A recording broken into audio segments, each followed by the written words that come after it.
लडाखचे प्रसिद्ध शिक्षण तज्ज्ञ, पर्यावरणवादी आणि मॅग्सेसे पुरस्कार विजेते सोनम वांगचुक गेल्या 17 दिवसांपासून दिल्लीतील जंतर मंतर येथे आमरण उपोषण करत आहेत. ते केवळ मिठाचं पाणी घेत असून त्यांच्या वजनात तब्बल 8.5 किलोची घट झाल्याचं सांगितलं जात आहे. त्यांच्या आंदोलनाला कॉक्रोच जनता पार्टीचा पाठिंबा असून केंद्रीय शिक्षण मंत्री धर्मेंद्र प्रधान यांच्या राजीनाम्यासह लडाखला राज्याचा दर्जा आणि संविधानाच्या 6व्या परिशिष्टात समावेश करण्याच्या मागण्या त्यांनी केल्या आहेत. मात्र उपोषण सुरू असून इतके दिवस उलटल्यानंतरही केंद्र सरकारकडून कोणतीही अधिकृत घोषणा झालेली नाही. त्यामुळे हे आंदोलन आता केवळ एका व्यक्तीच्या उपोषणापुरतं मर्यादित न राहता शिक्षण व्यवस्था, लडाखचा प्रश्न आणि केंद्र सरकारच्या भूमिकेवर मोठी चर्चा निर्माण करणारा विषय ठरला आहे. सोनम वांगचुक उपोषणावर का बसले आहेत? त्यांच्या 2 प्रमुख मागण्या नेमक्या काय आहेत? सरकारची भूमिका काय आहे? त्यांच्या प्रकृतीबाबत डॉक्टर काय सांगत आहेत? आणि पुढे हे आंदोलन कोणत्या दिशेने जाऊ शकतं? आजच्या व्हिडिओमध्ये आपण या संपूर्ण प्रकरणाचा सविस्तर आढावा घेणार आहोत. नमस्कार, मी तन्वी आणि तुम्ही पाहत आहात सत्ता मंच. बातमी नव्हे तर बातमी मागचं विश्लेषण.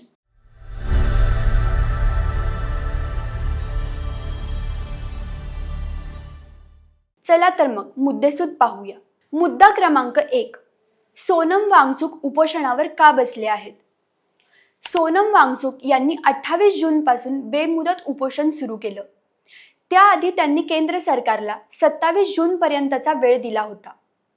या कालावधीत सरकारने त्यांच्या 2 प्रमुख मागण्यांपैकी एक जरी मान्य केली असती तरी आपण उपोषण मागे घेऊ अशी भूमिकाही त्यांनी स्पष्ट केली होती. पहिली मागणी म्हणजे नीट परीक्षा पेपरफुटी प्रकरणाची नैतिक जबाबदारी स्वीकारून केंद्रीय शिक्षण मंत्री धर्मेंद्र प्रधान यांनी राजीनामा द्यावा. दुसरी मागणी म्हणजे लडाखला पूर्ण राज्याचा दर्जा मिळावा आणि त्याचा भारतीय संविधानाच्या 6व्या परिशिष्टात समावेश करून स्थानिक लोकांच्या जमीन, पर्यावरण आणि सांस्कृतिक हक्कांचे संरक्षण करण्यात यावे. मात्र सरकारकडून कोणताही ठोस प्रतिसाद न मिळाल्याने त्यांनी आमरण उपोषण सुरू करण्याचा निर्णय घेतला. मुद्दा क्रमांक 2, या आंदोलनाची सुरुवात कशी झाली? कॉक्रोच जनता पार्टीने दिल्लीतील जंतर मंतर येथे आंदोलनाची घोषणा केली होती. 2 जून रोजी सोनम वांगचुक यांनी या आंदोलनाला पाठिंबा दर्शवला आणि आंदोलन करताना देशभक्त असे संबोधले. त्यानंतर 6 जूनपासून ते आंदोलनात सक्रिय सहभागी झाले. 20 जून रोजी आंदोलनाचा दुसरा टप्पा सुरू झाला आणि त्यावेळी त्यांनी आपल्या 2 प्रमुख मागण्या सार्वजनिकपणे मांडल्या. सरकारकडून प्रतिसाद न आल्याने अखेर 28 जूनपासून त्यांनी बेमुदत उपोषण सुरू केलं. त्यांच्यासोबत AISA या विद्यार्थी संघटनेचे आणखी 6 सदस्यही उपोषणात सहभागी झाले. मुद्दा क्रमांक 3, धर्मेंद्र प्रधान यांच्या राजीनाम्याची मागणी का केली जात आहे?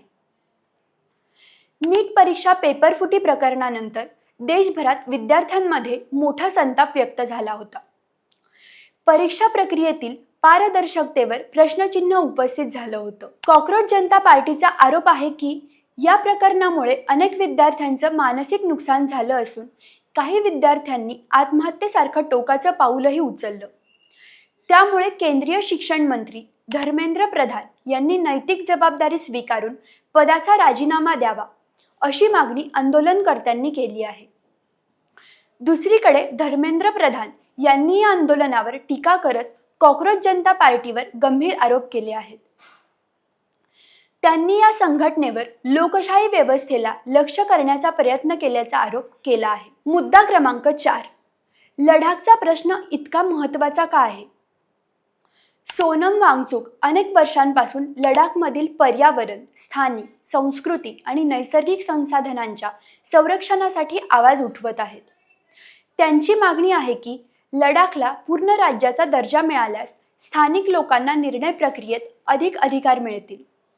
याशिवाय संविधानाच्या 6व्या परिशिष्टात समावेश झाल्यास जमीन, जंगल, नैसर्गिक संसाधने आणि आदिवासी समाजाच्या हक्कांना अधिक मजबूत कायदेशीर संरक्षण मिळेल, असा त्यांचा दावा आहे. वांगचुक यांनी यापूर्वीही या विषयावर अनेक आंदोलनं केली असून हा प्रश्न त्यांच्या आंदोलनाचा सातत्याने केंद्रबिंदू राहिला आहे. मुद्दा क्रमांक 5. सरकारची भूमिका काय आहे? आंदोलनकर्त्यांच्या म्हणण्यानुसार आतापर्यंत कोणत्याही केंद्रीय मंत्र्याने सोनम वांगचुक यांची भेट घेतलेली नाही किंवा त्यांच्याशी अधिकृत संवाद साधलेला नाही. वांगचुक यांनी मात्र सांगितलं की लडाखबाबत काही चर्चेची प्रक्रिया सुरू आहे आणि संसदेच्या आगामी अधिवेशनात काही मुद्द्यांवर निर्णय होऊ शकतो. जर सरकारची इच्छा असेल तर राजकीय विश्लेषकांच्या मते केंद्रीय शिक्षण मंत्र्यांचा राजीनामा स्वीकारणं हे सरकारच्या प्रतिमेसाठी धक्का ठरू शकतं. त्यामुळे सरकार अशा निर्णयापासून दूर राहण्याची शक्यता अधिक असल्याचं बोललं जात आहे. मुद्दा क्रमांक 6. वांगचुक यांच्या प्रकृतीबाबत डॉक्टर काय सांगतात? उपोषण सुरू झाल्यापासून सोनम वांगचुक यांचं 8.5 किलो वजन कमी झालं आहे. ते फक्त मिठाचं पाणी घेत असल्याने त्यांच्या आरोग्याबाबत चिंता व्यक्त केली जात आहे. वैद्यकीय तज्ज्ञांच्या मते उपोषणाच्या पहिल्या काही दिवसात शरीरातील ग्लुकोजचा वापर होतो. त्यानंतर शरीरातील चरबी ऊर्जा म्हणून वापरली जाते. पुढे चरबी कमी झाल्यानंतर शरीर स्नायूंमधील प्रथिनांचा वापर सुरू करतं. 2 आठवड्यानंतर हृदय, यकृत, मूत्रपिंड आणि इतर महत्त्वाच्या अवयवांवर परिणाम होण्याचा धोका वाढतो. शरीराचं वजन 10% जास्त कमी झाल्यास परिस्थिती गंभीर होऊ शकते आणि सतत वैद्यकीय देखरेख आवश्यक ठरते. मुद्दा क्रमांक 7. पुढे काय घडू शकतं? कॉक्रोच जनता पार्टीने 20 जुलै रोजी जंतर मंतर ते संसद असा मोर्चा काढण्याची घोषणा केली आहे. सोनम वांगचुक यांनीही प्रकृतीने साथ दिल्यास या मोर्चात सहभागी होण्याची इच्छा व्यक्त केली आहे.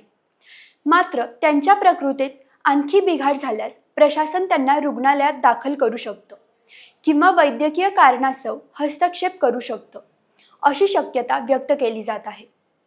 दरम्यान सरकार आणि आंदोलनकर्त्यांमध्ये संवाद होतो का? त्यांच्या मागण्यांवर काही निर्णय घेतला जातो का? आणि या आंदोलनाचा पुढील राजकीय परिणाम काय होतो? याकडे देशभराचं लक्ष लागलं आहे.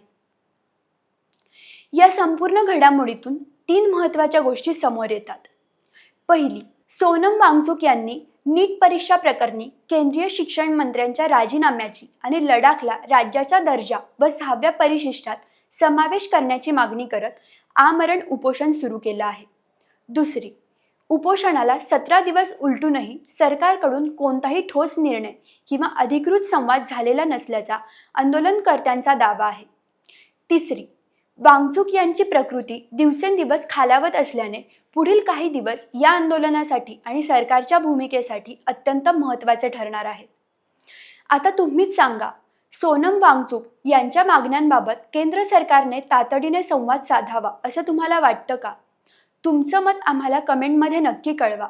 व्हिडिओ आवडला असेल तर लाईक करा, शेअर करा आणि सत्ता मंच या यूट्यूब चॅनलला सबस्क्राईब करायला विसरू नका.